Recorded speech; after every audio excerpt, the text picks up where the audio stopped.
사람의 팔다리를 잘라내고 눈과 귀를 멀게 하고 목소리마저 빼앗은 뒤 돼지우리에 던져 넣은 여자가 있었습니다. 그것도 한 나라의 황후가 자신의 손으로 직접요. 역사는 그녀를 인간 돼지를 만든 여자라고 기록합니다. 중국 3대 악녀 중 한 명, 바로 여태후입니다. 그런데 이상한 게 있어요. 이 잔혹한 통치자가 다스리던 시절 백성들의 삶은 오히려 가장 풍요로웠다는 겁니다. 궁궐 안에서는 피바람이 불고 궁궐 밖에서는 태평성대가 펼쳐지는 기묘한 시대. 그녀는 악녀였을까요? 명군이었을까요? 지금부터 그 두 얼굴을 직접 들여다봅니다. 기원전 241년, 여친은 꽤 부유한 집안에서 태어났습니다. 곱게 자란 딸이었죠. 그런데 어느 날 아버지 여공이 느닷없이 선언합니다. 저 남자와 결혼해라. 상대는 변변한 직업도 없이 동네를 어슬렁거리던 백수 유방이었습니다. 말이 좋아 백수지 사고나 치고 다니는 문제아였거든요. 여치 입장에서는 황당한 일이었을 겁니다. 그런데 아버지 여공은 달랐어요. 그는 관상을 볼 줄 알았고 유방의 얼굴에서 범상치 않은 기운을 읽어냈습니다. 이 남자 언젠가 왕이 된다. 그 확신 하나로 귀한 딸을 내준 겁니다. 처음엔 유방도 거절했어요. 자기 꼴을 알았던 거죠. 그런데 직접 찾아온 여치를 보는 순간 마음이 바뀝니다. 빼어난 미모였거든요. 결국 두 사람은 혼인합니다. 문제는 결혼 이후였습니다. 유방은 달라지지 않았어요. 여전히 사고를 쳤고 심지어 그 뒤처리를 여치가 도맡아야 했습니다. 남편 대신 옥살이까지 했을 정도니까요. 부유한 집에서 곱게 자란 여자가 감옥 바닥을 경험한 겁니다. 역사가들은 바로 이 시기를 주목합니다. 이 혹독한 고난의 시간이 훗날 여태후가 보여주는 냉혹하고 잔인한 성격의 뿌리가 되었다고요. 사람은 겪은 만큼 변하는 법이니까요. 그리고 그 변화는 생각보다 훨씬 무서운 방향으로 흘러갑니다. 진시황이 죽자 중국 대륙은 순식간에 아수라장이 됩니다. 철권 통치로 천하를 틀어쥐던 진나라가 무너지면서 그 빈자리를 차지하려는 자들이 사방에서 칼을 뽑아 들었거든요. 그중 가장 강력한 두 세력이 바로 항우와 유방이었습니다. 초한 전쟁, 천하를 건 싸움이 시작된 겁니다. 유방은 여러 전투에서 항우에게 밀렸고 팽성 전투에서는 완전히 박살이 납니다. 도망치기에 급급했던 유방은 결국 아내 여태후와 시아버지 유태공을 전장에 남겨둔 채 달아나 버렸어요. 남편에게 버림받은 여태후는 항우의 포로가 됩니다. 누가 봐도 절체절명의 순간이었죠.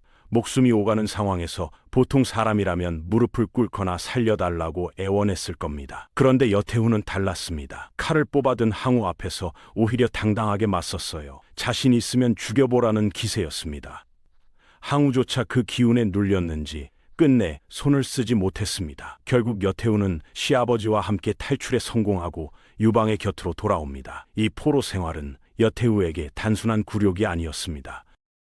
살아남기 위해 스스로를 단련한 시간이었고 어떤 상황에서도 무너지지 않는 강인함을 체득한 계기였습니다. 훗날 그녀가 권력의 정점에서 누구도 흉내낼 수 없는 냉철함을 보여줄 수 있었던 건 어쩌면 이 시절의 경험 덕분이었는지도 모릅니다.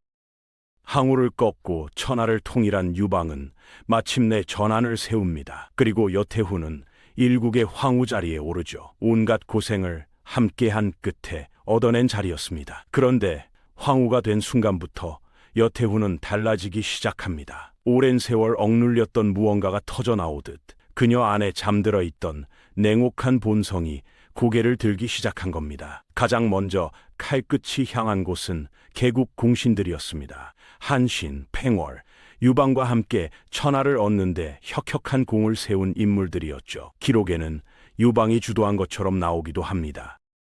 하지만 실제로 그들의 목을 치는 잔인한 처형을 주도한 건 여태후였습니다. 유방이 머뭇거리고 주저하던 일을 여태후는 확실하고 철저하게 처리했어요. 왜 그랬을까요? 단순한 권력욕만은 아니었습니다. 공신들이 살아있는 한 황실의 권력은 언제든 흔들릴 수 있었거든요. 여태후는 그 위협의 싹을 아예 뽑아버린 겁니다. 이 숙청은 단순한 피해 보복이 아니라 철저히 계산된 정치적 행동이었습니다. 그리고 이 과정에서 여태후는 황실내 자신의 입지를 단단히 굳혀갑니다. 조정은 서서히 그녀의 색깔로 물들기 시작했고 유씨의 나라 안에서 여씨의 힘이 자라나고 있었습니다. 아직 본격적인 시작도 아니었는데 말이죠. 공신들을 정리한 여태후의 다음 목표는 분명했습니다. 조정을 여씨 사람들로 채우는 것, 그리고 자신의 아들을 황제 자리에 올리는 것이었죠. 그런데 여기서 예상치 못한 복병이 등장합니다. 바로 척부인이었습니다. 척부인은 유방이 가장 총애하던 후궁이었어요. 젊고 아름다웠고 유방의 마음을 완전히 사로잡고 있었죠. 문제는 그녀에게도 아들이 있었다는 겁니다. 유여이. 유방은 이 아들을 태자로 세우고 싶어 했습니다. 여태후의 아들 유영이 너무 연약하고 우유부단하다는 게 이유였죠. 척부인도 가만히 있지 않았습니다. 자신의 아들을 황제로 만들기 위해 유방 곁에서 끊임없이 속삭였어요. 눈물로 호소하고 애교로 설득하고 온갖 방법을 동원했습니다. 유방의 마음은 흔들렸고 태자 교체는 현실로 다가오는 듯했습니다. 여태후는 위기감을 느꼈습니다. 그냥 앉아서 당할 그녀가 아니었죠. 신하들을 움직이고 여론을 조성하고 물밑에서 치밀하게 대응했습니다. 결국 신하들의 강력한 반대와 유영의 어진 성품이 합쳐지면서 태자 교체는 무산됩니다. 여태후의 승리였죠. 하지만 이 싸움은 여태후에게 두 가지를 남겼습니다. 유방에 대한 마지막 정마저 끊어버렸다는 것, 그리고 척부인을 향한 지독한 증오가 뼛속까지 새겨졌다는 것입니다. 그 증오는 오래지 않아 인류 역사가 기억하는 가장 끔찍한 방식으로 터져나오게 됩니다. 유방의 몸이 급격히 나빠지기 시작했습니다. 천하를 호령하던 황제도 세월 앞에서는 장사가 없었죠. 여태후는 임종을 앞둔 유방에게 마지막으로 한 가지를 요구합니다. 여씨 일가에게 나라를 맡겨달라는 것이었습니다. 평생을 함께한 아내의 부탁이었지만 유방은 단호하게 거절했습니다. 죽는 순간까지도 여씨 일가에게 권력을 넘기지 않겠다는 의지였죠. 그 순간 여태후의 눈에서 마지막 남아있던 감정의 불씨가 꺼졌습니다. 이제 남은 건 오직 권력뿐이었습니다. 유방이 숨을 거두자 여태후는 놀라운 행동을 합니다. 황제의 죽음을 즉시 알리지 않은 겁니다. 대신 측근을 불러 모아 남은 공신들을 한꺼번에 제거할 계획을 세웠어요. 슬퍼할 시간도 망설일 시간도 없었습니다. 권력의 공백을 누가 먼저 채우느냐가 전부였으니까요. 하지만 계획이 여의치 않다는 걸 직감하자 여태후는 곧바로 방향을 틀었습니다. 감정에 휘둘리지 않고 상황을 냉정하게 읽어낸 거죠. 결국 그녀는 자신의 아들 유영을 황제 해제로 즉위시킵니다. 그리고 스스로는 태후의 자리에서 막후 실권자로 군림하기 시작했습니다. 황제는 아들이었지만 나라를 실질적으로 움직이는 손은 여태후의 것이었습니다. 드디어 그녀의 시대가 열린 겁니다. 그리고 권력을 손에 쥔 여태후가 가장 먼저 찾은 사람이 있었습니다. 척부인이었습니다. 권력을 잡은 여태후가 가장 먼저 한 일은 바로 그녀를 잡아들이는 것이었어요. 오랫동안 벼려온 칼날이 드디어 내려치는 순간이었습니다. 여태후는 먼저 척부인의 아름다운 머리카락을 전부 밀어버렸습니다. 곱게 단장하고 황제의 총애를 받던 여자를 죄수복을 입힌 채 감옥에 쳐넣었죠. 거기서 끝이 아니었습니다. 매일 무거운 절구를 들고 쌀을 찢는 고된 노동을 시켰어요. 한때 유방의 눈에 들어 황후 자리까지 넘봤던 여자가 이제는 손이 터지도록 쌀을 찢고 있었던 겁니다. 그 모습을 보며 여태후가 어떤 감정을 느꼈을지 짐작조차 하기 어렵습니다. 그런데 여태후의 복수는 척부인 한 사람으로 끝나지 않았습니다. 척부인의 아들 유여이에게도 칼끝이 향했어요. 아들 해제는 이복 동생인 유여이를 필사적으로 보호하려 했습니다. 항상 곁에 두고 함께 밥을 먹고 잠시도 떨어지지 않으려 했죠. 그러나 여태후는 기다렸습니다. 해제가 잠시 자리를 비운 이른 아침, 그 틈을 놓치지 않고 유여이에게 독을 먹여 끝내 숨지게 만들었습니다. 아들을 눈앞에서 잃은 척부인의 절망은 이루 말할 수 없었을 겁니다. 하지만 여태후에게 그 절망은 끝이 아니라 시작이었습니다. 진짜 복수는 지금부터였으니까요. 여태후가 척부인에게 내린 형벌은 역사에 기록된 그 어떤 형벌과도 비교할 수 없는 것이었습니다. 단순히 죽이는 것으로는 성이 차지 않았던 겁니다. 먼저 척부인의 두 팔과 두 다리 관절을 모두 잘라냈습니다. 스스로 움직이거나 걸을 수 없게 만든 거죠. 거기서 멈추지 않았습니다. 독약을 먹여 목소리를 완전히 빼앗았어요. 소리를 질러도 울부짖어도 아무 소리도 나오지 않게 만든 겁니다. 눈도 멀게 했습니다. 귀도 들리지 않게 했어요. 세상과 연결된 모든 감각을 하나씩 천천히 차단해 나간 겁니다. 팔도 없고 다리도 없고 보이지도 않고 들리지도 않고 말도 못하는 상태. 그 몰골이 된 척부인을 여태후는 돼지우리에 던져 넣었습니다. 그리고 인간 돼지라고 불렀어요. 한때 황후 자리를 위협했던 여자의 마지막이었습니다. 충격적인 건 그 다음입니다. 여태후는 이 참혹한 광경을 자신의 아들 황제 해제에게 직접 데려가 구경을 시켰습니다. 왜 그랬을까요? 경고였을 수도 있고 자신의 권력을 과시하고 싶은 것일 수도 있습니다. 어쩌면 그냥 보여주고 싶었던 것일지도 모릅니다. 인간이 인간에게 할 수 있는 가장 잔인한 일을 직접 고안하고 실행에 옮긴 여자. 역사가 여태후를 3대 악녀로 기록하는 데는 이 한 사건만으로도 충분했습니다. 해제는 그날 이후 완전히 다른 사람이 되었습니다. 돼지우리 안의 그 광경이 머릿속에서 지워지지 않았던 거죠. 밥을 먹어도 잠을 자도 눈을 감으면 그 장면이 떠올랐을 겁니다. 황제의 자리에 앉아 있었지만 이미 마음은 무너져 내리고 있었어요. 해제는 결국 이렇게 말했다고 전해집니다. 사람의 자식으로서 어찌 이런 일을 할 수 있느냐. 그 말 한마디에 모든 게 담겨 있었죠. 그는 정사를 손에서 놓아버렸습니다. 대신 술잔을 들었고 향락에 빠져들었어요.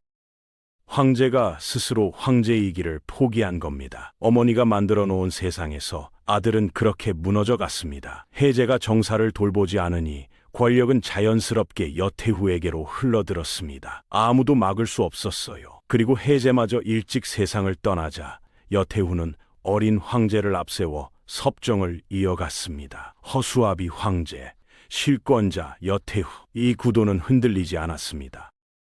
여태후는 유씨 종친들을 대대적으로 숙청하고 비워진 자리를 여씨 일가로 하나씩 채워나갔어요. 승상도, 장군도, 제후도 모두 여씨였습니다. 그녀가 오랫동안 꿈꿔왔던 그림이었죠. 유씨의 나라 안에 여씨의 천하가 세워지고 있었습니다. 권력의 정점에 선 여태후. 그런데 그 권력 아래에서 정작 백성들의 삶은 어땠을까요? 놀랍게도 백성들은 잘 살고 있었습니다. 궁궐 안에서는 피바람이 불고 있었는데 궁궐 밖은 전혀 다른 세상이었던 거죠. 여태후가 권력을 쥔 시기, 전안의 백성들은 역사상 가장 안정된 삶을 누리고 있었습니다. 어떻게 된 일이었을까요? 여태후는 통치자로서 냉철하게 현실을 읽었습니다. 오랜 전쟁으로 땅은 황폐해졌고 백성들은 지쳐 있었어요. 진나라 때부터 이어져 내려온 가혹한 법들이 민초들의 숨통을 조이고 있었습니다. 여태후는 그 법들을 과감하게 걷어냈습니다. 무거운 세금을 낮추고 백성들이 농사에 전념할 수 있는 환경을 만들었어요. 결과는 분명했습니다. 경제가 살아났고 국간이 채워졌습니다. 역사가들은 이 시기를 문경지치, 즉 한나라 태평성대의 기초를 닦은 시간으로 평가합니다. 여태후가 없었다면 그 번영도 없었을 거라고요. 여기서 한 가지 중요한 사실이 있습니다. 여태후의 숙청은 철저하게 권력층 내부에서만 이루어졌다는 겁니다. 공신을 죽이고 종친을 밀어내고 정적을 제거했지만 그 칼날이 민초들에게 향한 적은 없었어요. 권력을 위한 잔인함과 통치를 위한 냉철함, 이 두 가지를 철저하게 분리할 줄 알았던 겁니다. 악녀이면서 명군, 잔혹하면서 유능함. 여태후라는 인물이 단순히 악인으로만 기록될 수 없는 이유가 바로 여기에 있습니다. 하지만 권력도 잔인함도 그 어떤 것도 세월을 이길 수는 없었습니다. 막강한 권력을 휘두르던 여태후도 결국 병마 앞에 무릎을 꿇게 됩니다. 기록에는 흥미로운 일화가 남아 있어요. 어느 날 푸른 개가 나타나 여태후의 겨드랑이를 물고 사라졌고 그 뒤로 병이 깊어졌다는 겁니다. 사실인지 아닌지는 알 수 없습니다. 하지만 당시 사람들이 그 이야기를 퍼뜨렸다는 것 자체가 여태후를 향한 민심의 한 단면을 보여주는 것일 수도 있습니다. 그녀가 숨을 거두자 오랫동안 억눌려 지내던 사람들이 일제히 움직이기 시작했습니다. 공신들과 유씨 종친들이 들고 일어났어요. 기다렸다는 듯이 여씨 일족을 향해 칼을 뽑아 들었습니다. 여태후가 그토록 공들여 심어놓은 여씨 일가는 순식간에 멸족당했습니다.